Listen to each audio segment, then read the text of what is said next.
સોનલ બોલો ને. હા, એટલું બધું તપેલું ભરીને બટેકાનું શાક કેમ બનાવ્યું છે આજે? આજે તો છે રામનવમી, હા. એટલે બધાને રામનવમીની શુભકામના.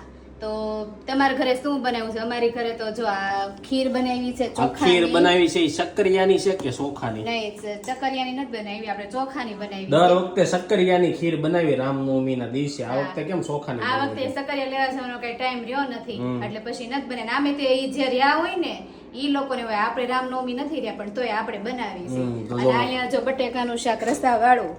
જોરદાર શાક છે. બટેકાનું શાક એવું હશે કોઈને નહીં ભાવતું હોય ને. હવે આપણે કુકરમાં તો બનાવતા નથી, હા. હવે આપણે આમાં બનાવી છે. અને એમ સાથે છે નહીં, રોટલી. બટેકાનું શાક એવું હશે કોઈને નહીં ભાવતું હોય ને એવું બને નહીં. બધાને, બધાને નાનેથી હાલે, માંડીને મોટાને મોટાને. બધાને ભાવે. તો જો બટેકાનું શાક જોરદાર રેડી થઈ ગયું છે. આ બાજુ ખીર રેડી થઈ ગઈ છે અને રોટલી બનવાની તૈયારી છે.